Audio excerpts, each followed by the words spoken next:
포레스트는 뭐냐면 원래 데이터 있죠. 훈련 세트 얘가 여기에 있는 데이터를 랜덤하게 샘플링을 해옵니다. 훈련 데이터가 있는데 훈련 데이터가 몇 개 있는지 모르지만 랜덤하게 샘플링 해와서 뭘 만드냐면 부트스트랩 샘플이란 걸 만들어요. 기본적으로 디폴트 값이 100개예요. 그러면 원래 훈련 센터에서 결정 트리를 100개 만드는데 방법이 랜덤하게 샘플링 해옵니다. 랜덤하게. 근데 랜덤하게 샘플링 해오는데 얘가 요렇게 샘플링 해요. 랜덤이. 만약에 원 데이터가 있습니다. 원래 데이터에. 원래 데이터가 예를 들면 1, 2, 3, 3, 4, 5 5개 있다 치면 부트스트랩 샘플을 만듭니다. 여기도 똑같이 원래 데이터 개수랑 똑같이 만들어요. 근데 랜덤하게 뽑아요. 랜덤하게 추출하는데 중요한 게 뭐 반복 추출 가능하다 그 얘기입니다. 부트스트랩을 만드는데 그러면 결정 트리를 100개 만드는데 한 번은 반복적으로 뽑으니까 뭐가 뽑을지 몰라요. 그럼 부트스트랩에 자 1이 있어요. 그러면 최악의 경우는 얘가 총 5개죠. 1, 2, 3, 4, 5, 5개인데 최악의 경우는 반복해서 추출 가능하다고 했어요. 그러면 1만 뭘로 5개로 채워지는 경우가 있을 수가 있습니다. 부트스트랩 샘플이. 이제 최악으로. 왜냐면 랜덤이니까 반복적으로 채워질 수가 있다 이 얘기예요. 두 번째 또 얘를 기본적으로 100 추출해 오니까 원래 데이터를 랜덤하게 추출해서 반복이 중요해요. 반복된다는 거. 그 다음 부트스트랩을 100개 만든다 이 얘기예요. 100개. 결정 트리를 또 다른 결정 트리. 원래 데이터에서 랜덤하게 중복 가능한 데이터를 가지고 와서 결정 트리 100개 만든다 이 말이에요. 결정 트리 100개. 그걸 훈련시키겠다 이 말이에요. 그러니까 뭐가 원래 데이터에서 조금 섞다 이 말이에요. 근데 반복 가능하게 섞습니다. 그러면 가장 나쁜 케이스는 한 가지 데이터가 연속적으로 있는 것일 수 있죠. 그런데 우리가 앞에 결정 트리의 데이터가 총 몇 개였냐면 6천 얼마 몇 개였죠? 그 훈련 데이터를 했을 때도 5천 몇 개였어요. 그럼 5천 몇 개를 뽑아오는데 이렇게 극단적으로 한 개로만 반복되지는 않을 거예요. 얘가 데이터가 작으면 극단적인 상태가 벌어질 수가 있습니다. 그런데 데이터가 많으면 반복되더라도 몇 개만 반복되고 나머지는 랜덤하게 아마 골고루 섞여져 있을 거라 이 말이에요. 그래서 뭐 5개를 뽑았는데 뭐 재수가 좋으면 1, 2, 3, 4, 5 이렇게 뽑아올 수도 있고 그대로 어떤 거는 뭐 1이 한 2개쯤 섞여져 있을 수도 있고 그쵸? 그 다음에 뭐 2, 4, 5 이렇게 섞여질 수도 있고 어떻게 뽑아온지는 우리가 뭐 모르니까 이렇게 섞여져 있을 수도 있고 그렇죠? 데이터가 작으면 반복되는 게 많을 거지만 5천 몇 개에서 뽑아오면 아마 골고루 거의 섞여져서 뽑아올 거다 이 말. 그걸 반복 추출하는 반복해서 원 데이터에서 반복해서 랜덤하게 추출해서 실제로 부트스트랩 샘플을 훈련 데이터로 훈련을 시킬 거다 그 얘기예요. 근데 기본 결정 트리 값은 100개입니다. 100개. 여기 부트스트랩 결정 트리 100개 만든다 그 얘기예요. 훈련을 시키는데 똑같은 데이터를 훈련시키면 너무 훈련 데이터에 과대적합이 있을 수 있으니까 훈련 데이터에 뭐 수순을 좀 섞겠다 이 얘기입니다. 똑같은 거 몇 개 어떤 데이터는 뭐 보통은 그런 식으로 반복 훈련을 해요. 그냥 원래 데이터를 반복시키면 되는데 그러면 아까도 얘기했듯이 훈련 세트에 너무 과대적합되니까 그 중에 몇 개는 불순 데이터, 훈련 데이터도 좀 섞자 그 얘기예요. 그게 방법이 첫 번째는 부트스트랩 샘플을 이용하는 방법이에요. 그러면 기본적으로 결정 트리가 만들어져 있어요. 그걸 병렬식으로 한꺼번에 훈련을 시킵니다. 훈련시킬 때 랜덤 포레스트 병렬식으로. 그러면 우리가 결정 트리는 특성이 중요하죠. 특성의 어떤 중요도에 따라서 노드를 분할시켰습니다. 결정 트리 앞에 그림이 결정 트리 생긴 게 이렇게 그렇죠? 결정 트리를 생성하면 뭘로? 어떤 특성을 훈련을 시키다 보니 어떤 특정한 특성 우리가 앞에 와인 데이터는 특성이 총 3개였습니다. 그러면 해당 특성을 기준으로 해서 분류를 시켰어요. 그래서 분류를 시키는데 뭐와 부모 노드와 자식 노드 간에 이니 불순도가 최대가 되도록 되도록 얘가 진위 값이 작아지는 방식으로 노드를 계속 도로 분할을 했습니다. 그래서 얘가 거의 0에 가까우면 흡순도가 0에 가까운 말은 얘가 와인인 화이트 와인인지 그러면 레드 와인인지는 모르겠지만 한쪽에 치우쳐 있다 이 말이에요. 뭔가 분류가 조금 거의 다 마무리가 되어 간다 그 얘기입니다. 얘가 만약에 우리가 X를 처음에 우리가 테스트했을 때 뎁스를 안 줬어요. 뎁스 인수값을. 끝까지 가는 맨 마지막 노드는 얘가 진위가 다 0이에요. 근데 그렇게 되면 좋죠. 0이면 어쨌든 완벽하게 어떤 한쪽이 치우쳐 있단 말인데 그러면 뎁스가 값이 디폴트 값 없을 때는 끝까지 진행을 하면 완전히 진위 불순도가 0이니까 완벽에 가깝지만 뭐가 얘가 이 노드를 분할하는 동안 훈련을 많이 하는 겁니다. 그럼 훈련을 많이 한다는 말은 훈련 스코어가 높다 그 얘기였어요. 그래서 우리가 훈련 스코어가 어디 과대적 합이 안 되게 해서 중간에 가지치기를 했습니다. 진위가 0 완전히 0까지는 안 되게 그 대신 어쨌든 0에 가까워야 된다고 했어요. 그러면 원래는 얘가 특성을 훈련시키면서 이게 중요하다 저게 중요하다 얘는 이걸 결정짓는 데서 결정트리를 하는데 그걸 진위 불순도가 부모와 자식 간의 갭이 최대한 크도록 하는 게 원래의 방식이었습니다. 그래서 어떤 특성을 그렇게 해서 중요 특성이 어떤 건지 그걸 확인하는 게 결정트리의 방식인데 그러면 얘는 학습을 많이 하는 대신에 그러면 특성은 그대로 두면 안 돼요. 또 특성을 그대로 두면 그러면 특성도 분할할 때의 특성도 조금 컨트롤을 하겠다 이 말이에요. 그럼 원래 와인의 특성 개수가 3개였는데 얘는 한번 결정트리 요거 있죠. 부트스텝 샘플에서 요거 한번 훈련할 때 특성 개수를 랜덤하게 선택합니다. 특성 개수도 랜덤하게 선택하겠다 그 얘기예요. 그래 그게 이제 과대 적합을 줄이겠다 그 얘기예요. 그럼 특성 개수만큼 랜덤하게 생성하는데 일반적으로는 루트 값으로 계산합니다. 특성이 4개면 4개 중에 2개만 랜덤하게 뽑겠다 그 얘기입니다. 특성 4개일 때 그러면 지금은 3개니까 한 2개 정도 번갈아 가면서 뽑겠다 그 얘기예요. 그러면 결정 부트스트랩 샘플 중복 가능한 거 100개 만들고 요거 한번 훈련할 때마다 특성 개수는 총 3개 중에 한 2개 정도만 랜덤하게 선택을 해서 노드를 분할을 시킵니다. 그걸 100번 반복을 하는 거죠. 반복을 하는데 뭐 동렬 처리를 해요. 동시에 진행을 하는 거예요.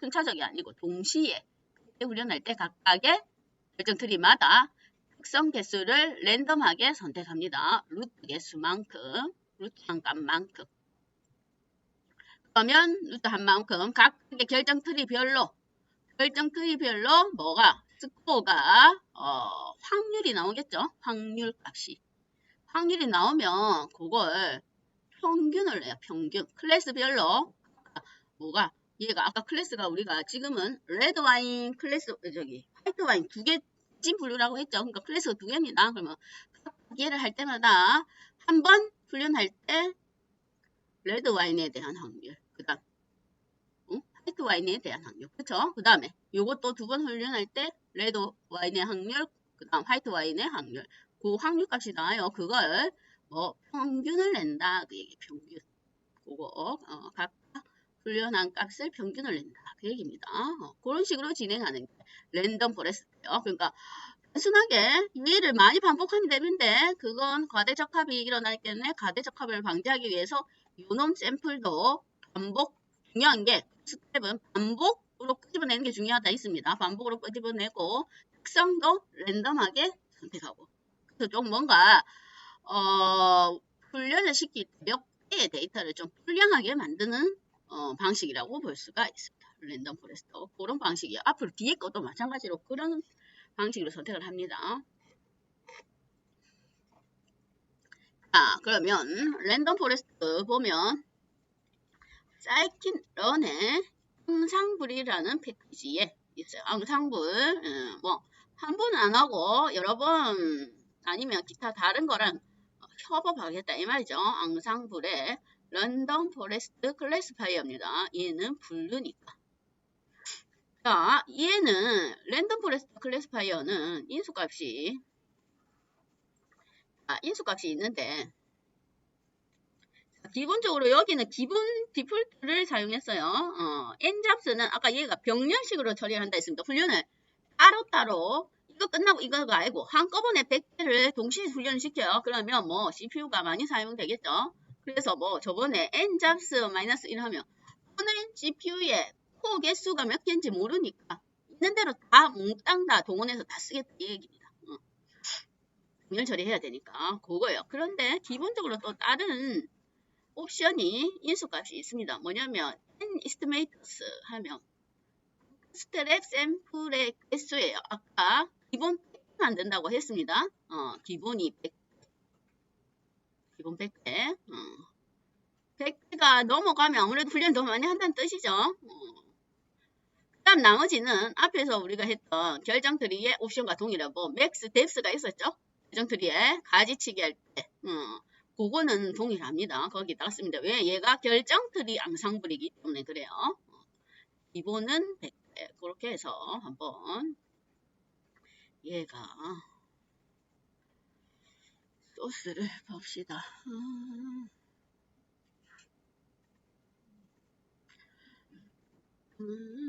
결정 트리 랜덤 포레스트 이름이 랜덤 포레스트.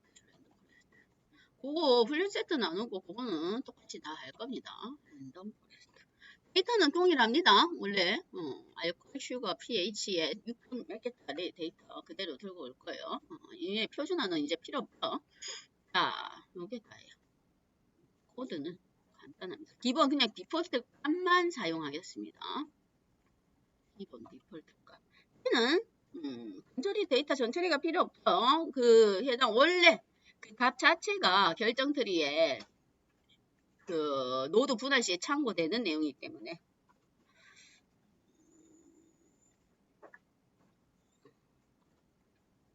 저는 코드를 올려놓고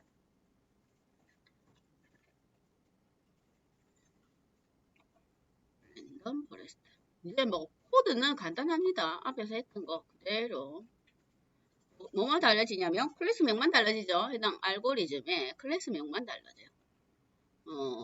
앙상블에 있습니다. 앙상블 패키지. 자, 랜덤 포레스트 n-1 그 다음에 이거 우리가 교차 검증에 사용할 겁니다. 훈련 세트를 뭘로?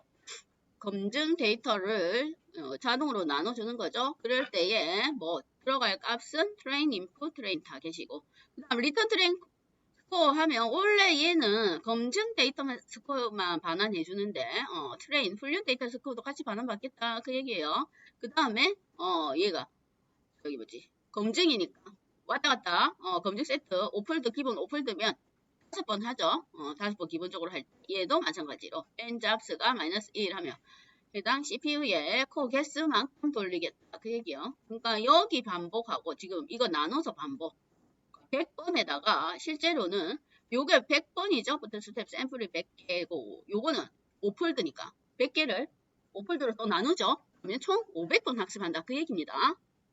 500번 교차 검증까지 하다 보니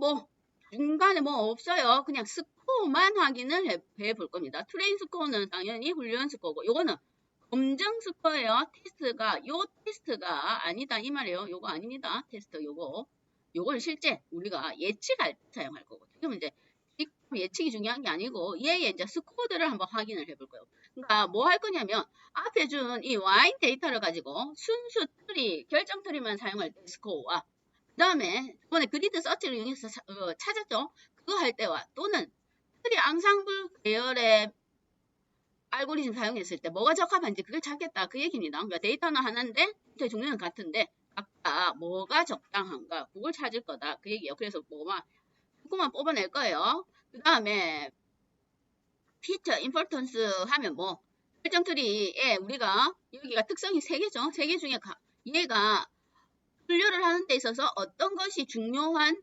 특성인지를 우리가 확인하는 거였어요. 그래서 그거까지 같이 한번 읽어보겠습니다.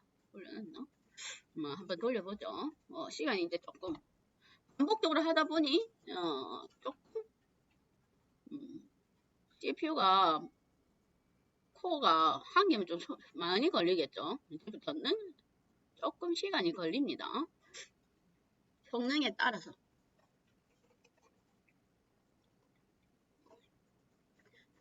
보니까 그래서 돌리고 보니 첫 번째 랜덤 포레스트를 했더니 트리 양상불에 스텝 샘플을 이용한 랜덤 포레스트를 돌렸더니 99, 그 다음 89 이렇게 나오네요. 여기는 어떻게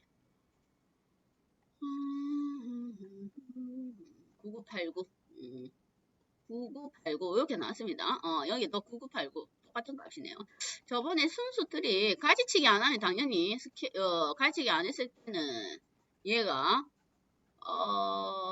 들이 클래시파이어의 맥스텝스 말고 가지치기 안 했을 때 결정들이가 99에 85 나왔어요. 순수 결정들이 했을 때 가지치기 안 하고 끝까지 완전히 진이 0 될 때까지 완전히 끝까지 갈 때가 9985. 지금은 트리 양상불입니다. 9989 얘보다 좀 높아졌네요. 순수 끝까지 가는 거. 그 다음에 텍스를 조정하는 게 있었죠. 가지치기 했을 때는 두 개 더 낮습니다. 그렇죠? 가지치기를 3개는 실제로 너무 작아. 가지치기가. 그렇죠? 3번 만에 결정하기는 좀 힘듭니다. 3번 가가지고.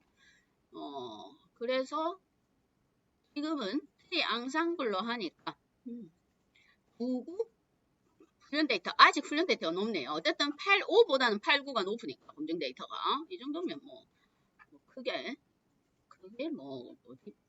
안 하는 내용이야. 그래 놓고, 얘가, 이렇게 지금, 랜덤 포레스트에 뭘 했냐면, 랜덤 포레스트에도 우리가 그게 있습니다. 아까, 인수값이 여기 결정들이랑 똑같다고 했어요. 그러면 지금 현재 디폴트 값이란 말은 디폴트가 이거란 말은 기본 결정틀의 기본 값을 그대로 사용하고 있는 겁니다. 그러면 맥스 뎁스를 좀 조정을 해줘야 되겠죠? 앞에도 조정을 했으니까. 그래서 제가 앞에 그리드 서치를 이용해서 랜덤 포레스트의 수값을 찾아봤습니다. 그리드 서치. 그래서 앞에 했던 그리드 서치를 이용한 랜덤 포레스트랑 그리드 서치. 왜냐면 엑스텝스 찾아야 되니까. 요거 찾으려고 그래요. 지금 현재는 끝까지 가는 상태예요. 디폴트가. 그 다음에 아까 N 이스트메이터라고 있었죠. 부트스트랩 개수입니다. 기본은 100. 그런데 한번 과연 캡가 적당한가 또는 뎁스의 길이가 끝까지 가는 게 적당한지 뭐가 적당한지 그걸 저번 주에 배운 그리더 서치에 담았습니다. 랜덤 포레스트를. 그래서 그거 값을 한번 찾아볼 거예요. 이스트메이터는 얘는 스트랩 개수다 이 말이에요. 개수. 기본 100개.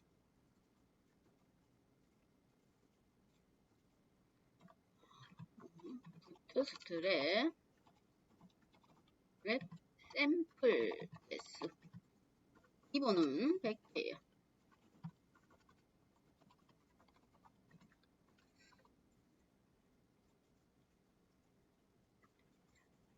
그래서 그것 찾고 그 다음 뎁스도 찾고 그걸 그리드 서치에 한번 담아봅니다.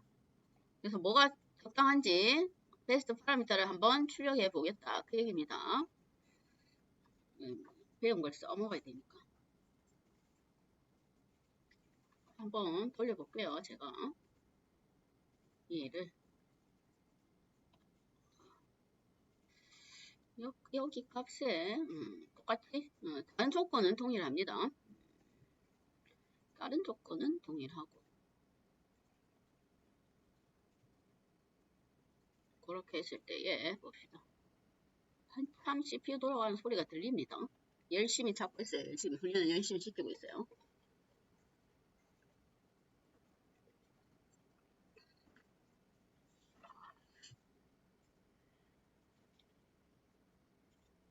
왜 이렇게 힘들게 돌아가?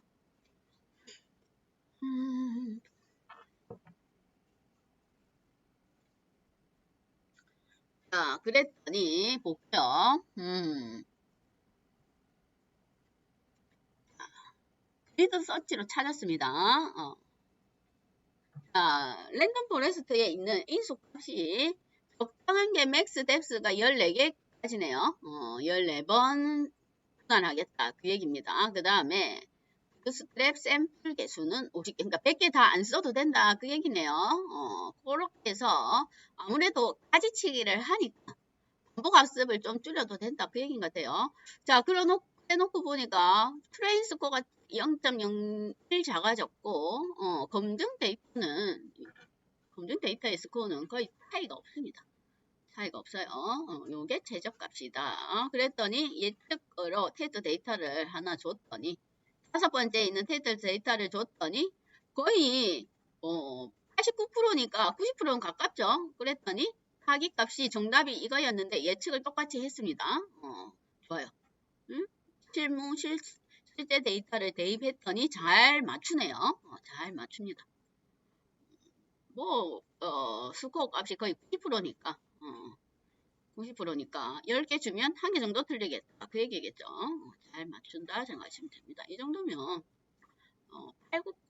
아마 검증 데이터가 검증 스코어가 그렇게 8, 9 이상 가진 않는 것 같아요. 8, 9 이상은 그걸 추려볼까?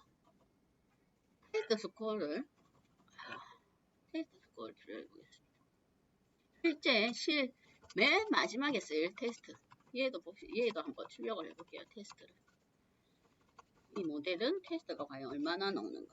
실제는 이제 테스트 값이 정확하게 예측을 해야 되니까 얘를 한번 돌려볼게요. 테스트 또 스코어에 측정을 해서 9889니까 거의 검증 스코어랑 아마 비슷할 거예요. 테스트 스코어가. 테스트도 돌려보면 열심히 돌아갑니다. CPU가 열심히 일을 하고 있습니다. 그래서 지금 얘가 6000개의 훈련 데이터를 나눠서 돌립니다. 뒤에 가면 저기 딥러닝에 가면 10만 개 데이터가 만개 아니 이제 1000단위도 안 가요. 그러면 그때는 얘가 이에 딥러닝은 한 번만 학습하는 게 아니고 지금처럼 트리 앙상블처럼 여러 번 학습을 해요. 그러면 여러 번 학습하는데 트리 앙상블이랑 비슷해요. 여러 번 학습하면 좋지만 훈련 데이터에 과대적합되니까 그것 몇 개는 훈련 데이터를 주고 학습을 하는 거예요. 얘가 그렇게 하는데 걔도 반복 학습을 합니다. 반복 학습. 그러면 걔도 시간이 많이 걸린다 이 말이에요. 거기에 반복 학습에 원래 데이터가 지금 이 5천 몇 개가 아니고 저기는 기본 10,000개 이렇게 돌리니까 요거 컴퓨터 성능이 좋아야 된다 이 말이에요. 잘못하면 하루 종일 걸립니다. 옆에 있는 저 고물 노트북은 하루 종일 돌아가요. 하루 종일 끝이 없어. 그러다가 안 되겠고 씁니다. 이 컴퓨터는 나중에 우리가 딥러닝에 한 10,000개나 10만 개 돌리면 여기 한 10분 정도 걸려요. 노트북에. 그러니까 돌려놓고 화장실 갔다 오고 할 거 하고 그렇게 해서 하기는 해야 돼요. 그래서 요즘에는 그럼 이 노트북 성능이 좋아야 되니까 안 그러면 얘는 이제 기본적으로 CPU를 돌리는 거예요. 요즘에 왜 그래픽 있죠? 그래픽이 좋으면 GPU로 돌리는 것도 있습니다. 그거는 뒤에 가면 딥러닝에 그 알고리즘을 쓰면 돼요. 그 대체하는 또는 인수값이 있습니다. CPU를 돌릴 건지 GPU를 돌릴 건지. 근데 그래픽 카드가 그렇게 좋은 걸 우리가 기본적으로 이제 없어. 여기 그 정도로 되려면 그래픽 카드가 그 옛날에 그 코인 채굴하는 그 정도는 돼야 되는데 그래서 그걸 대체하기 위해서 어디 클라우드에서 또는 그런 플랫폼을 제공해 주는 데 있어요. 개인이 이제 돌리기 힘드니까. 그런 전용으로 돌릴 수 있는 요즘 또 클라우드 플랫폼이 있습니다. 했더니 비슷하죠. 검증과 실제 테스트도 비슷합니다. 데이터에 뭐가 스코어가 여기서 더 이상 한 8구나 88에서 안 넘어가는 것 같아요. 그게 트리 앙상블입니다. 그러면 또 봅시다. 트리 앙상블의 종류가 랜덤 포레스트는 부트스텝 샘플을 생각을 하면 됩니다. 여기 PDF에 있는 오비 언더바 스코어는 얘는 뭐냐면 이 데이터가 우리가 아까 요거 부트스트랩 샘플 요거 있죠? 이거 만들 때 첫 번째에 데이터를 이 한 개 부트스트랩이 1, 2, 3, 4, 5 다 가져오면 괜찮죠? 그런데 어떤 거는 반복되고 어떤 거는 안 가져오는 것도 있죠? 만약에 두 번째에 1, 1, 2, 5, 4 하면 3이 남는 데이터들만 샥 모아갖고 그걸 또 테스트로 하는 거예요. 그게 그 내용입니다. 그게 그 스텝 샘플을 만들고 남은 게 OOB다 이 얘기입니다. 그것도 뭐 훈련 데이터든지 검증 스코어로 활용을 하면 된다 이 얘기가 그거 남는 거 아까우니까 그것도 쓰겠다 이 말이야. 그러니까 뿌리는 뽑겠다 이 말이야. 뽕은 뽑겠다 이 말이야. 얘는 데이터 가지고 있는 걸 완전히 잘 활용하겠다 그 얘기예요. 그러면 이제 남는 거 했어도 검증 데이터나 뭘로 활용해도 8, 9 정도면 괜찮은 거다 이 말이야. 남아있는 데이터도 왜냐 얘가 반복해서 가지고 그러니까 남아있는 가져가고 남은 데이터도 괜찮은 데이터다. 그 얘기예요. 비슷하다 이 얘기입니다. 가져가는 데이터나 남은 데이터나.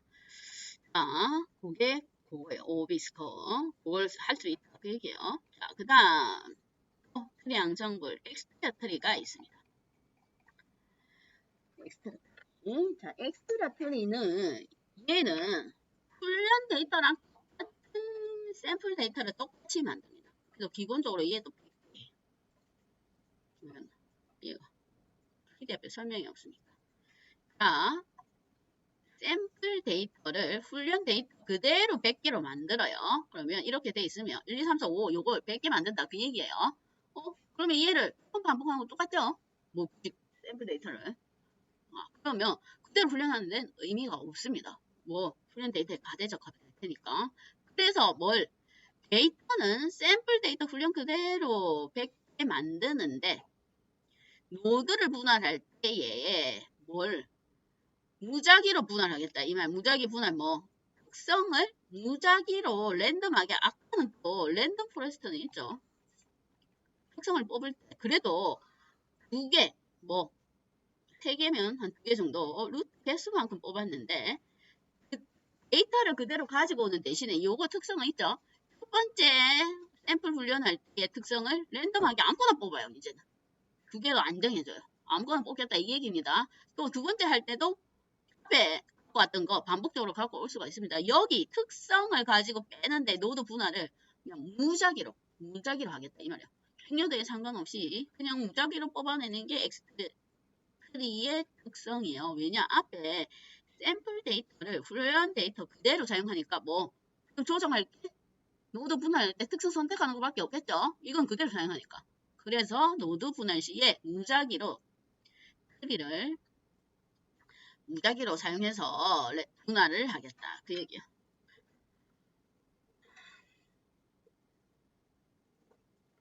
그러면 원래 결정 트리는 우리가 노드를 분할할 때 원칙이 있었죠. 결정 트리에 노드 분할하는 것도 실제는 인수값이에요. 스플리터, 노드 분할 스플리터가 X라는 기본 인수값이 있습니다. 그거는 아까 정보이득, 얘가 정보이득이 뭐냐면 부모 불순도 미니 개수 미니 불순도와 다시 미니 불순도의 차이를 우리가 정보이득이랍니다. 차이가 아까 기본은 원래는 차이가 최대가 되도록 미니 개수가 0에 가깝도록 분할하는 게 원칙이에요. 그게 스플리트 값이 베스트, 얘가 디폴트입니다. 최적의 분할을 찾는데 엑스트라 트리는 랜덤이다. 이 말 무작위로 그냥 분할합니다. 특성을 아무거나 가지고 와가지고 랜덤하게 가지고 와서. 그러면 특성은 의미가 없죠. 실제로 생각해보면 이 아무거나 가지고 와서 지금 분할을 하겠다는데 그렇죠? 그래서 성능이 낮을 수밖에 없어요. 당연히 트리의 특성이 지금 중요한데 그걸 아무거나 가져가서 분할하고 결과값을 도출하고 또 결과값을 도출하다 보니 성능은 낮습니다. 근데 과대적합은 방지를 할 수가 있습니다. 그 다음에 노드를 랜덤하게 아무거나 그냥 랜덤하게 가져와서 분할하니까 속도가 조금 다른 거랑 비교해서 빠르다 이 말이에요. 그냥 무조건 가져와서 분할하고 이러다 보니 속도는 빠른데 성능은 낮다 그 얘기입니다. 그래서 엑스트라 트리는 잘 안 쓰고 앞에 우리가 랜덤 포레스트가 기본적인 양상불이라고 볼 수가 있습니다. 그래서 얘는 실제로는 엑스트라 트리를 반복 훈련하는데 특성을 랜덤 분할 노드를 랜덤 분할하는 것밖에 없어요. 순수 엑스트라 트리에서 그렇게 생각을 하면 됩니다.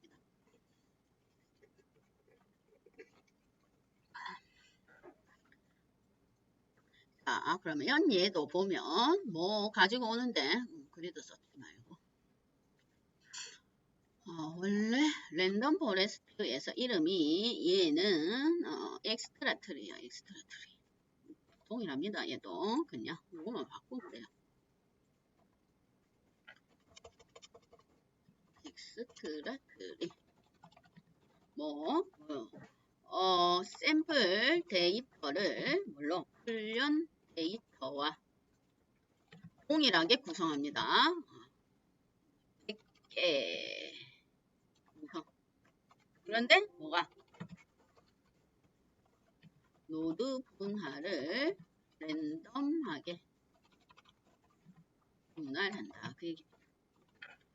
그러면 여기 똑같죠? 쓰는 방법은 똑같아요. 엑스트라 트리. 이름이 엑스트라. 봅시다. 엑스트라 트리. 이렇게 생성하면 됩니다. 엑스트라. 요거만 바꾸면 되겠죠? 엑스트라 트리. 얘도 동시에 진행하니까 n잡스 -1로 두면 됩니다. 그러면 얘가 RF가 원래 엑스트라 트리가 이름이 뭐 ET 이렇게 하면 되는데 그냥 요거만 바꿔. 얘만 클래스 명만 바꾸면 되니까. 그게 엑스트라 트리예요. 자, 해놓고 돌려볼게요.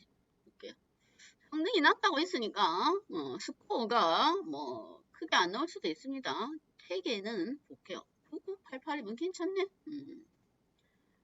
태계는 뭐랄까 어떻게 9988 괜찮은 값입니다. 9988. 자, 얘도 또 요거만 바꾸면 돼요. 엑스트라 트리 클래스 파이어예요. 이름이 엑스트라 트리.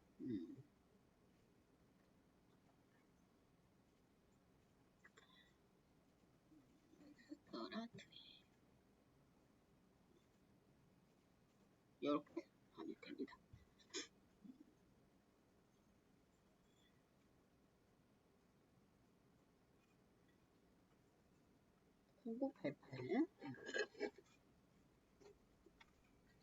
자, 그 다음에 또 트리의 앙상블 봅시다. 트리의 앙상블. 자, 그 다음에 나오는 건 이름이 또 복잡합니다. 그레디언트 부스팅. 그레디언트 부스팅. 이름이 그레디언트 부스팅이 있어요. 그레디언트. 자, 얘는 그레디언트 부스팅. 우리가 그레디언트라 하면 얘가 어떤 의미가 있냐면 조금 점진적 그런 의미가 있습니다. 점진적. 조금씩 뭔가 변화가 있다. 이 얘기 한꺼번에 뭐가 변화가 있는 게 아니고 점진적으로 천천히 뭐 순차적으로 이렇게 뭔가 진행을 한다. 이게 그레디언트의 내용이요. 그러면 그레디언트 부스팅은 뭐냐면 우리가 앞에 방금 전에 봤던 양상불 랜덤이랑 엑스트라 트리는 어쨌든 샘플을 기본적으로 100개를 만들고 그걸 동시에 진행을 해요. 병렬 처리를 한다. 그 얘기입니다. 동시에 찾는 거예요. 한꺼번에 그냥 싹 이 얘기입니다. 자, 그레디언트 부스팅은 기본적으로 앱스를 3개인 결정 트리를 100개 만들어요. 같이 그대로 가지고 와서 훈련하겠다. 그 얘기죠? 100번 훈련을 합니다. 그 대신에 뭐 우리가 훈련 데이터가 훈련을 많이 하면 과대적합이 되니까 얘는 뭘 조정했냐면 앱스를 낮췄네요. 기본 3개. 얼마 안 하겠다 이 얘기죠? 분할이 얼마 안 됩니다. 자, 그 대신에 얘를 순차적으로 진행을 합니다. 순차적으로. 그러면 결정트리 한 개 뽑아서 뎁스 3개를 두고 결정트리를 한번 훈련을 해봅니다. 그래서 스코어를 찾아요. 그 다음에는 또 훈련을 시켜요. 기본 3개의 뎁스를 결정트리 100개를 사용해서.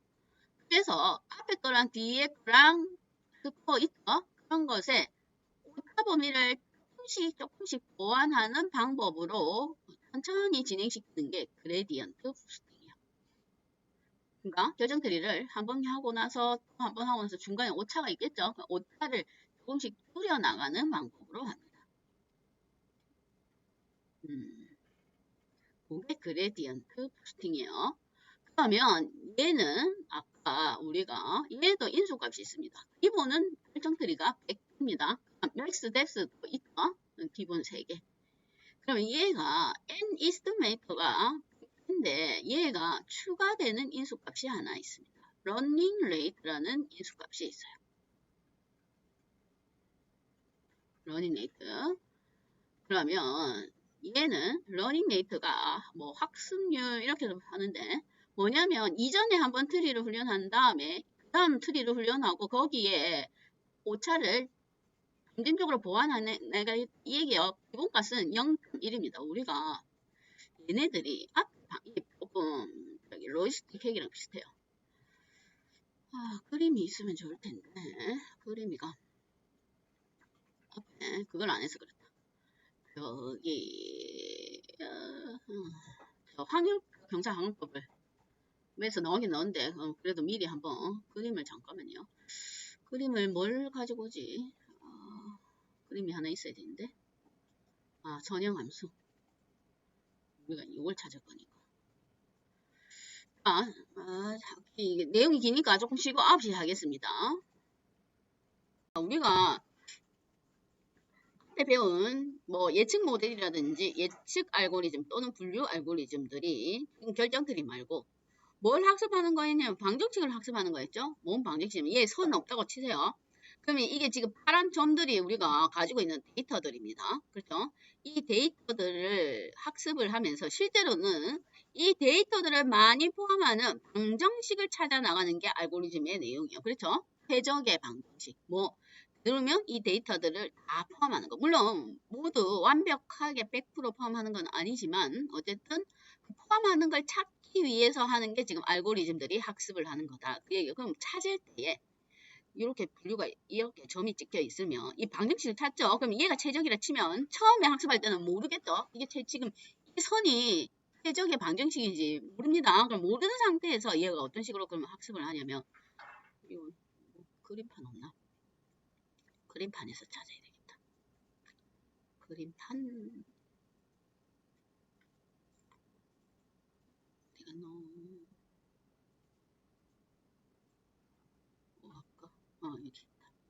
그러면 얘 선 없다고 생각하세요. 지금 선이 답인데 답을 모를 때에 모를 때에 얘 찾으면 그리고 어떤 마커가 그리는 거 얘가 그리는 거야. 그렇지. 요건가? 자, 빨간 거. 요걸 방정식을 찾아 나갈 때 맨 처음 첫 번째 학습할 때는 요렇게 찾을 수도 있습니다. 그랬더니 방정식을 학습해서 우리가 기울기를 절편을 찾는데 답은 요건데 요건 아니죠. 이 데이터에 해당되는 게 없어요. 그럼 또 학습하겠죠. 학습을 반복적으로 이제부터는 한 번만 학습 안 해요. 반복적으로 시켜요. 그러면 또 학습했더니 요만큼 찾았어요. 요거는 완전 떨어졌고 요거는 그나마 여기에 가깝습니다. 그 다음에 또 계속 방정식을 답에 가까운 방정식으로 찾아가는 거예요. 여기 직선이 안 되네. 이렇게 이렇게 찾아가는데 찾다가 보면 이제 요걸 만나겠죠. 실제 가까운 최적의 방정식을 찾는 거예요. 그러면 요렇게 찾을 때에 이게 그레디언트다 이 말이에요. 한 번 하고 그 다음 아니네. 스코어가 정확치 않으니까 이 스코어가 거의 0이겠죠. 그다음 두 번 하고 세 번, 네 번 이렇게 찾아갑니다. 방정식을 학습하면서 이게 학습한 결과 방정식이에요. 그러면 그럴 때에 러닝 레이트가 뭐냐면 요거 찾고 나서 이 딱 있죠. 얘가 큼직하면 학습 안 해도 되죠. 그 대신 빨리 찾습니다. 방정식을 10번 만에 찾아요. 근데 단점이 중간에 답이 있어요. 얘 못 찾고 그냥 지나갈 수 있습니다. 그렇죠? 요거 찾으면 원래 답은 이건데 얘 그냥 지나간다 이 말이에요. 그러면 러닝 레이트가 높다는 말은 이 간격이 높다 이 얘기예요. 오차를 찾는 범위가. 그러면 러닝 레이트가 좁다는 말은 원래 그레디언트 부스트는 이걸 조금씩 학습하는 거예요. 기울기를 조금씩 줄여봅니다. 이렇게 조금씩 줄이다가 요거 하고 그 다음 요렇게 또 했다가 요렇게 만날 수 있죠. 그러면 이제 답은 찾을 수가 있다 이 말이에요. 그렇죠? 이게 러닝 레이트가 작다는 말은 이 기울기 이 간격을 조금 그 대신 시간은 많이 걸려요. 얘를 기울기를 조금씩 줄여 나가다 보니 시간이 많이 걸린다. 그게 이제 러닝 레이트 설명하다가 그게 그 얘기입니다. 이전 트리에 우리에 기반해서 얼마나 많이 수정해 나갈지 기울기를 조금씩 줄일 건지 크게 줄일 건지 러닝 레이트 기본까지 0.1이란 말은 아주 조금씩 오차를 찾아 나가겠다 이 말이에요. 기울기를 그거 내용이에요. 그래서 그레디언트 부스팅은 실제로는 얘가 방정식 학습하는 로지스틱 회계를 조금 담고 있습니다. 오차를 조금씩 찾아 나가야 되니까. 그렇다. 그 얘기요. 그게 실제로는 알고리즘들이 학습하는 기본적인 방법이다. 이게 나중에 나오면 나중에 이 용어가 다시 나와요. 저기 러닝 레이트가 나옵니다. 그래서 기본은 조금씩 오차를 조금씩 보완해 나가는 방법으로 하겠다. 그 얘기입니다. 결정 트리의 개수는 100개, 맥스 뎁스는 3개 줄 거다. 그 얘기예요. 그게 그레디언트 부스팅이에요. 점진적으로 그레디언트, 점차적으로 오차를 줄여가는 방법이다. 그 내용입니다. 그러면 얘도 뭐 이름이 그레디언트 부스팅. 그레디언트 얘는 그게 없어요. 점진적으로 하나 학습하고 오차를 조금씩 줄여나가는 방법인데 병렬 처리가 아닙니다. 그렇죠? 얘가 오차를 조금씩 줄여서 분류를 한다. 그래서 얘는 순차적으로 병렬 처리 아니에요. 순차적으로 학습을 한다. 그게 그 내용입니다. 뭐 다른 거는 코드상에 뭐 특별한 건 없습니다. 코드상에 특별한 거. 자, 얘를 그대로 쓰면 그레디언트, 이름이 그레디언트니까. 그레디언트 부스팅. 자, 얘도 마찬가지로 뭐 교차 검증합니다. 그래서 트레인 스코어 출력하고 그 다음에 검증 스코어도 출력하고. 뭐만 볼 거냐면 저기 중요도를 볼 거예요. 특성의 중요도를 확인을 해보겠습니다. 자, 잠깐. 중요한 게 얘는 순차적 학습이라서 뭐 하나씩 100개 기본 트리 100개를 한 개씩 순차적으로 대입하니까 시간이 많이 걸릴 수가 있겠죠. 병렬 처리가 아닙니다. 그래서 뭐 n잡스 인수가 없어요. 얘는 병렬 처리할 때만 있으니까. 그렇죠? n잡스가 없어요. 얘는 순서대로 처리할 겁니다. 순차적으로 학습을 한다. 요것도 그레디언트 부스팅도 트리 앙상블에 잘 쓰입니다.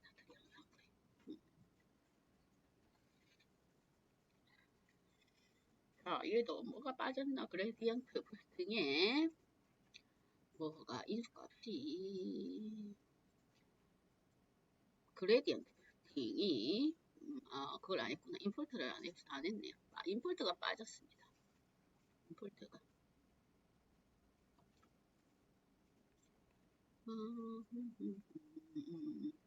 이걸 빼먹었네. 임포트 빠졌어요.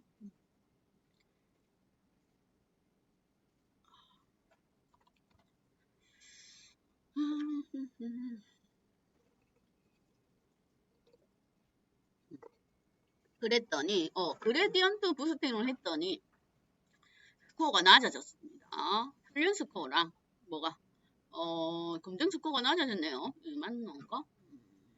888 낮아졌네요. 요거. 그래서 아마 요걸 조정했네요. 뭐 러닝 레이트를 기울기를 조금 더 크게 하라. 그 다음에 뭐 저거 뭐지? 훈련 데이터 개수를 샘플 500번으로 학습을 합니다. 더 많이 학습을 한다 그 얘기네요. 많이 학습하고 러닝 레이트를 조금 조절하게. 그렇게 했더니 9487 이렇게 나왔습니다. 9487.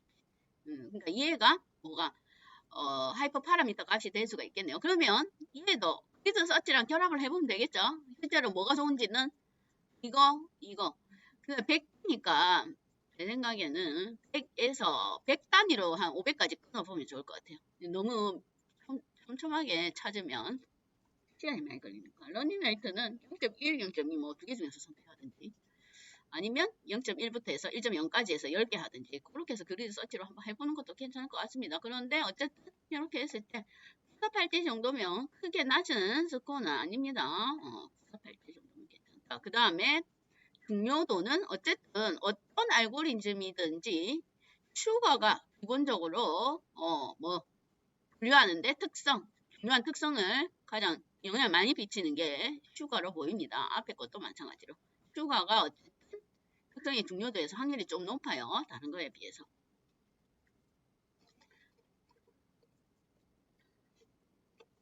이게 그레디언트 부스팅이라고 볼 수가 있습니다. 그 다음에 책에 나오는 건 뒤에 히스토그램 기반 그레디언트 부스팅으로 있는데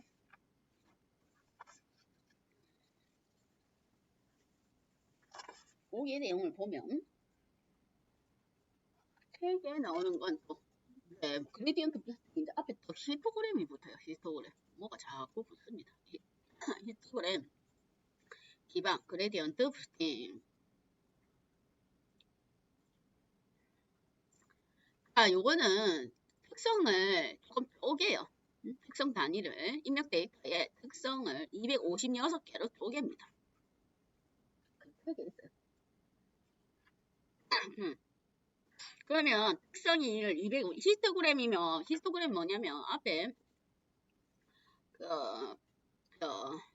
플로트 차트 그릴 때 망치 그래프 있죠? 그 범위에 따라서 얼마만큼 차지하는가가 히스토그램이에요. 그러니까 얘가 특성 데이터를 256개로 쪼개겠다 이 말의 특성 하나를.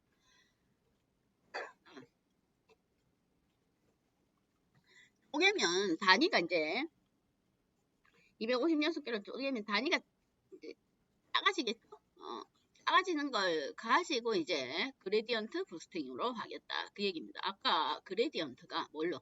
점진적이라고 했습니다. 그러니까 얘도 특성을 쪼개가지고 점진적으로 훈련을 한다 그 얘기예요. 근데 얘가 3년까지만 해도 아직 피타 테스트 중이었어요. 안정화된 알고리즘은 아니었고 그래서 PDF에 보면 어디 enable hist gradient boosting이 있는데 걔가 패키지가 다릅니다. 앙상블 패키지에 없고 뭐 익스피리얼 멘탈인가 뭐 그런 패키지에 있었어요. 얘가 작년까지는. 근데 얘는 뭐냐면 지금 아직 안정화 안 돼 있는 테스트용 알고리즘이다 이 말이에요. 그런데 제가 아까 테스트 해보니까 이거 없어졌습니다. 이제 바로 안정화가 되어 있습니다. 앙상블에 들어와 있어요. 앙상블에. 그래서 걔는 그레디언트에 맞춰서 특성도 또 쪼개겠다 이 말이에요. 특성도. 그래서 히스토그램 기반 그레디언트 부스팅이랍니다. 원래는 이렇게 패키지를 하나 더 풀어왔는데 이제는 앙상블 히스토그램 바로 쓰면 됩니다. 요거 필요 없습니다. PDF는 그렇게 돼 있지만 없이 바로 사용을 하면 돼요. 그 다음에 얘는 그 대신에 뭐 하냐면 특성을 쪼개다 보니까 중요 특성들을 활용하려면 뭐 패키지를 하나 더 들고 와야 됩니다. 중요 특성들을 추출하기 위해서 퍼미테이션 언더바 인포턴스. 왜냐면 그대로 특성을 쓴 게 아니고 특성을 조각 256쪽 내기 때문에 그걸 다시 붙여서 중요 특성들을 측정을 해야 되기 때문에 이걸 더 추가를 합니다. 이 패키지를. 그래서 그 패키지도 따로 뭘 수행을 시켜서 거기에 뭐 임포턴스 뭐 얘가 모델명 뭐 히스토그램 핑 클래스파이어 뭐 갈수록 뭐가 많이 붙어가지고 이제 헷갈려요. 거기에 훈련 데이터와 np트 하면 얘를 찾는데 얘도 반복적으로 훈련을 한 번 더 시킨다 그 얘기야. 여러 번 반복해가지고 뭐 중요한 특성을 다시 이제 결합을 시켜야 돼요. 얘 쪼개져 있는 거. 그래서 요 두 개가 필요합니다. 얘가 히스토그램 중간에 클래스파이어가. 그래서 해보면 크게 앞에 거랑 뭐 크게 아마 차이가 안 날 거예요. 책에 저기 있어서 한번 돌려본 거예요. 예전에는 그거였지만 테스트 용도였지만 지금은 테스트가 용도가 아니다 이 말이에요. 그렇죠? 그럼 얘도 어쨌든 중요 특성도가 슈가 두 번째가 슈가죠. 슈가가 높습니다. 이거는 지금 이제 막 사용되는 알고리즘이니까 그냥 한번 보십시오.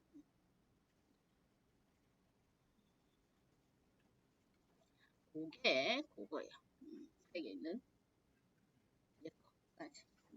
앙상블, 트리에는 앙상블의 종류가 좀 많이 있네요. 그래서 일반적으로 같은 데이터로 앙상블을 시켜보면서 스코어가 과대적합 안 되는 적당한 스코어가 되는 알고리즘을 한번 찾아보면 됩니다. 그게 트리와 관련된 내용. 트리는 그 외에는 크게 뭐 할 거 없어요. 여기가 다예요. 그 다음에 우리가 그 다음에 할 건데 미리 얘를 한번 내용을 먼저 봐놓고 볼게요. 뭐 할 거 많거든요. 뭐 할 거냐면 다음 시간에 할게 이제 비지도 학습입니다. 비지도 학습. 우리가 방금 전에 했던 건 지도학습입니다. 지도학습은 뭐냐면 데이터를 줄 때 이걸 이렇게 주죠. 우리가 제일 처음에 했던 거 생각해서 동의의 길이와 무게를 주고 얘가 1인지 0인지 찾는 거였죠. 길이 무게 주고 또 어떤 거는 얘가 0이고 이런 데이터를 줬습니다. 뭐 얘가 인풋이었고 얘가 타겟이었어요. 그러니까 학습을 시킬 때 훈련을 시킬 때 입력 데이터 주고 특성 데이터 주고 클래스 값도 같이 줬죠. 요건 이 클래스, 요건 요 클래스. 분류가 그게 지도 학습이에요. 답을 같이 주면서 학습을 시키는 게 지도 학습이에요. 그럼 비지도 학습은 답을 안 줍니다. 비지도 학습은 타겟이 없다. 이 말 데이터가 타겟 데이터가 없어요. 타겟 없음. 그럼 뭐 그냥 입력 데이터만 주고 네가 알아서 분류해라 그 얘기예요. 오 조금 뭔가 심오합니다. 답을 주면 빨리 찾을 텐데 이건 지가 학습을 해서 지가 분류를 알아서 시켜야 돼요. 그래서 거기에 대표적인 게 뭐냐면 비지도 학습, 뭐 이미지 분류가 비지도 학습의 대표적인 데이터입니다. 그렇죠? 그러면 이미지 데이터를 줍니다. 뭐 지금 현재는 세 종류의 이미지를 줄 거예요. 바나나, 사과, 이 이상하게 생긴 거 있죠? 이 파인애플입니다. 이 사람 그림을 잘 그렸어요. 이게 파인애플이에요. 데이터를 줘요. 그러면 비지도 학습 알고리즘이 뭐 네가 알아서 바나나는 바나나로 분류하고 파인애플은 파인애플로 분류하고 사과는 사과로 분류합니다. 얘는 이름은 몰라요. 알고리즘이. 네가 바나나인지 이거 우리는 그림을 보면 바나나지 알고리즘 자체는 얘가 바나나인지 파인애플인지는 모릅니다. 그냥 단순하게 수치로 분류를 하기 때문에 그러면 얘가 과연 그림 자체를 알고리즘이 데이터로 인식을 하느냐 그림은 데이터로 인식을 못해요. 그러면 얘네들은 항상 알고리즘은 제가 얘기했듯이 주는 데이터가 배열이어야 된다고 했어요. 배열 데이터. 오마이갓 배열. 그럼 얘를 배열로 바꾼다 그 얘기예요. 배열로. 그런데 와 이미지를 어떻게 배열로 바꿀 것인가. 이 중요하죠. 이미지를 엄청 중요합니다. 이미지를 오마이갓 어떻게 배열로 바꿀 것인가. 그러면 미리 전처리를 미리 해야 되기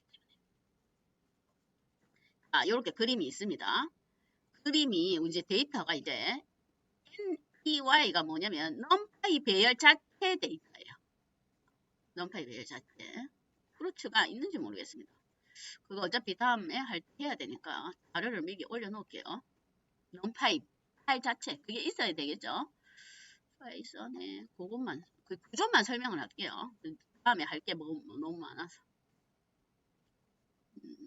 비지도 학습 샘플 데이터. 비지도 학습 샘플 데이터. 확장자가 넘파입니다. 열어봤자 안 열립니다. 열릴 거 아니에요. 넘파, 프루츠 300. 데이터가 300개다 이 말입니다. 과일 데이터 300개. 과일 데이터 300개. 그러면 이 한번 어떤 형태인지만 보고 설명만 할게요. 얘가 왜 배열로 어떻게 전환되는지 그것만 봅시다.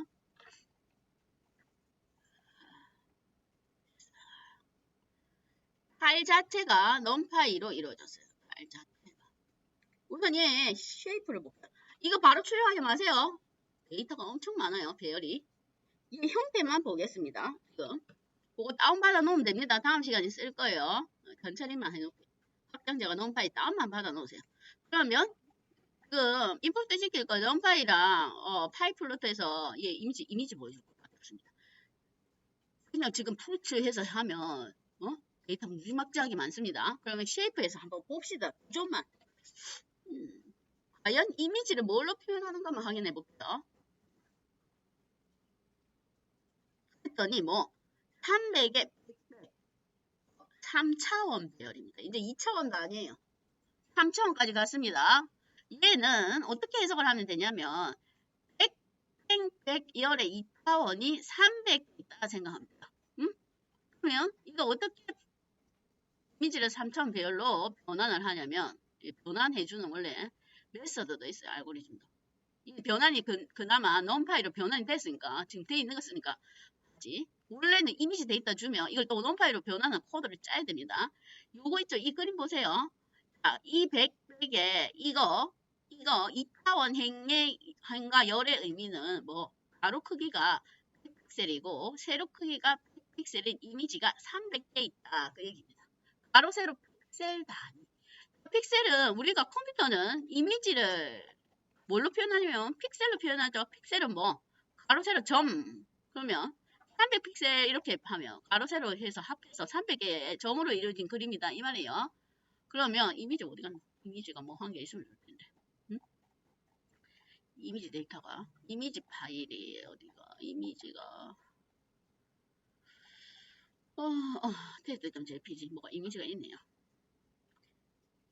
컴퓨터에서 이미지를 표현하는 건 픽셀 단위로 표현한다. 그림을 우리가 왜 그림이 픽셀 단위로 표현되는지 보면 이미지 어디 갔나?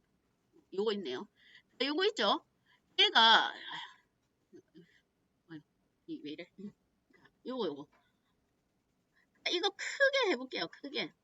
자, 원래의 이미지를 보면 요 곡선들 있죠? 곡선을 어떻게 표시해놨는지 봅시다. 곡선 자료로. 자, 크게 해서 보면 끝에 보세요. 요거 뭐 가로 세로 정확하게 정사각형인 픽셀로 이루어져 있어요. 점으로 이루어져 있다 이 말입니다. 픽셀 단위. 픽셀 단위.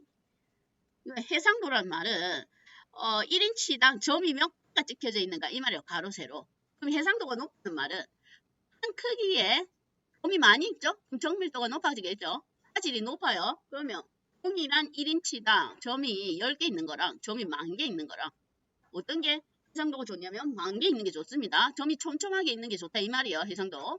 그러면 얘는 이 픽셀 단위로 표시가 돼서 여기 있죠? 네모난 거. 그 다음에 색상이 있죠? 우리가 색상 값은 여러분들이 HTML이나 뭐 할 때 CSS 스타일 적용할 때 RGB 기본 컬러 값으로 적용합니다. 그렇죠? 색깔은 그러면 색깔이 있으면 RGB로 하죠. RGB가 뭐 레드, 그린, 블루를 각 0에서 255 조합한 거였죠. 그러면 최대값은 255, 255, 255. 그렇죠? 색깔 한 개당 컬러는 이렇게 해요. 컬러는. 그러면 뭐 컬러 말고 흑 이미지는 그냥 0에서 255 단위 하나만 표시하면 됩니다. 그러면 여기에 이미지를 지금 뭘로 변환했는데 배열로 받았는데 쉐이프를 찍어보니까 300에 100이란 말은 100 가로 세로 100픽셀에 이 이미지가 400개 있다 이 말이에요. 그러면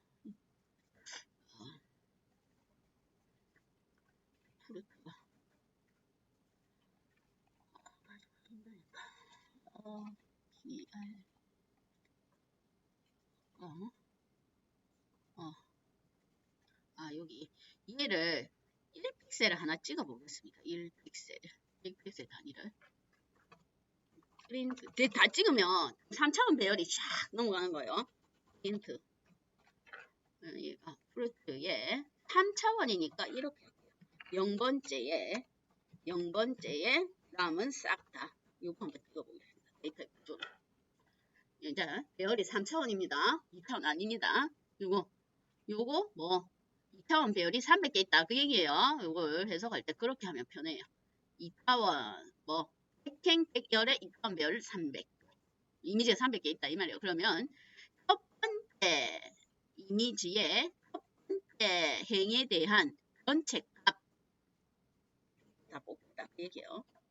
요거야 이거 내가 헷갈리네. 이 파일이 요겁니다. 실제 돌릴 건 나중에 다음 시간에 할 거예요. 자, 그랬더니 이렇게 나와요. 1부터 시작해서 뭐가 요게 나온다 그 얘기예요. 요거는 뭔 의미냐면 이 데이터는 우리가 이미지를 표현하는데 아까 픽셀 단위로 표현한다 했죠. 근데 지금 칼라 이미지는 하기가 힘듭니다. 칼라 이미지는 또 뭐 이미지 색상 자체가 벌써 별이 또 하나 더 있어요. 그럼 칼라 이미지로 하면 4차원 배열로 변환을 해야 됩니다. 지금 그러면 너무 힘들어요. 그래서 흑 이미지로 할 거예요. 그러면 여기에 대한 값 있죠. 방금 전에 첫 번째 이미지에 대한 첫 번째 행위에 대한 전체 값은 얘는 뭐 어떤 의미냐면 그림이 이렇게 있는 거예요. 이미지 한 개를 기준으로 300개는 생각하지 마세요.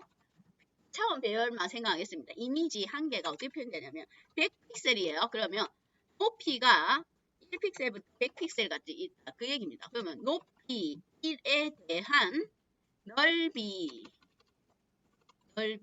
픽셀 색상 값이 요거 결과예요. 요게 왜냐?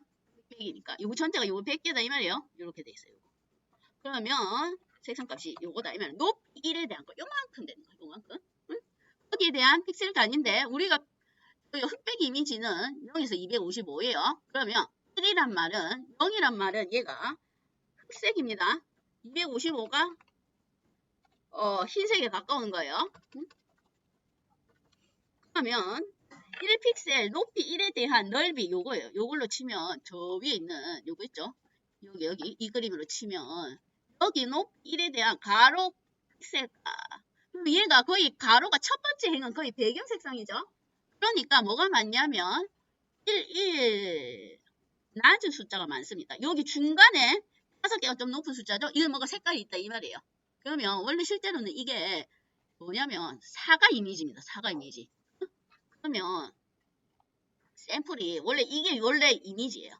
여기 방금 전에 찍은 요거 있죠? 그건 요 꼭대기 1픽셀 자리에 요만큼 요 값이 111 어쩌고저쩌고 이렇게 표현되는 거예요. 사과 이미지. 응? 그걸 얘를 이미지로 한번 찍어 볼 수가 있습니다. 꼭대기만 표시가 되는 거예요. 꼭대기. 그러면 요걸 plt 이미지 이게 먼저 어찌 생겼는지 이미지 IMShow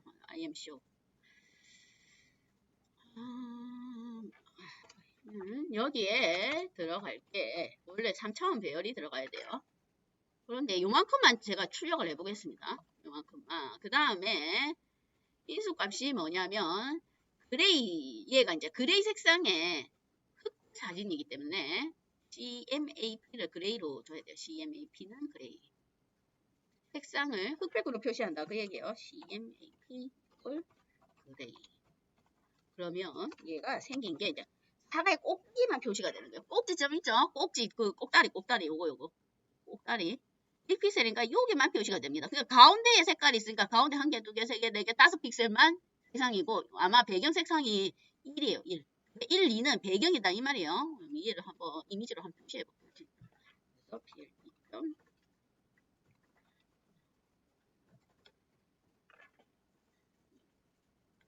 여기는 이미지 한 개를 다 표시했습니다. 0번째면 이미지 한 개예요. 3차원 배열에.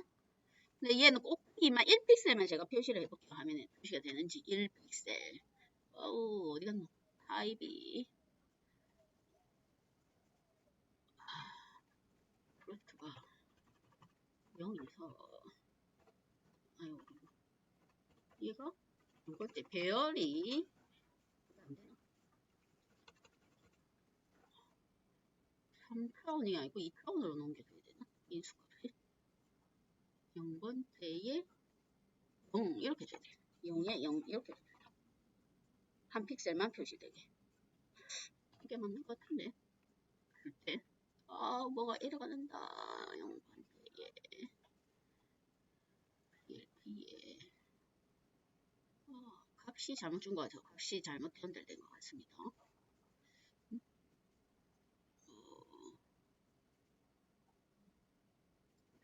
소스를 아까 지워버려가지고 프루트에 0번째 맞는데 얘가 이렇게 하면 뭐 이미지 데이터 한 개 자체가 이미지로 출력이 됩니다. 우선 여기 있는 것처럼 이걸로 출력해 봅시다. 요거 있죠? 이미지.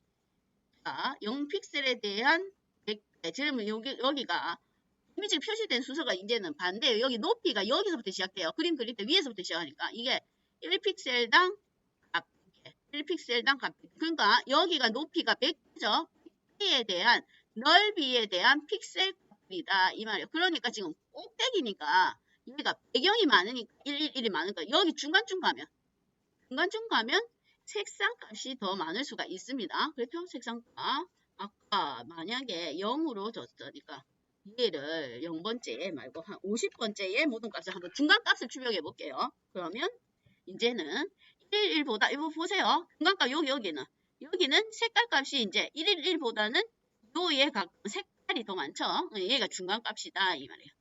그래서 전체 이미지 이 데이터의 구조가 배열의 구조가 여기 1픽셀 단위당 넓이 100개, 넓이 100개, 넓이 100개, 넓이 100개 하면 100. 실제로는 뭐 여기 이미지 한 개당 말입니다. 100개의 이미지인데 이미지 한 개당 실제 배열의 요소는 곱하기 100 해서 뭐 만 개. 이미지 한 개당 입력 데이터가 지금 만 개다 이 말이에요. 그러면 얘가 분류를 과연 어떻게 할 것인가?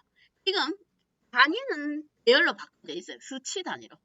그러면 얘가 과연 이 그림이 사과인지 뒤에 가보면 사과 모양하고 다 이미지 출력해 볼까요? 그 다음 뒤에 얘가 또 다른 이미지예요. 다른 이미지를 출력해보면 뭐 이게 파인애플입니다. 그림 이상하게 찍었죠. 어쨌든 파인애플입니다. 생긴 게 모양이 이상하게 생겼지만 그 다음에는 나머지는 이제 바나나일 거예요. 200번째. 100개씩 100개씩 이미지가 달라요. 그럼 나머지는 바나나 그림. 바나나.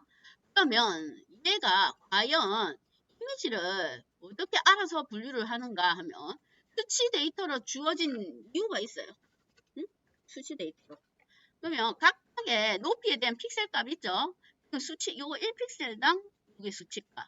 그 다음 1픽셀당 수치값을 일반적으로는 평균을 계산해 버립니다. 픽셀 값이. 그러면 생각해보면 중간은 평균이 높죠? 평균값이. 왜냐? 색상이 진하니까. 끄머리들은 배경이 많죠? 그럼 색상값이 작다 이 말이에요. 그 다음에 바나나는 보세요.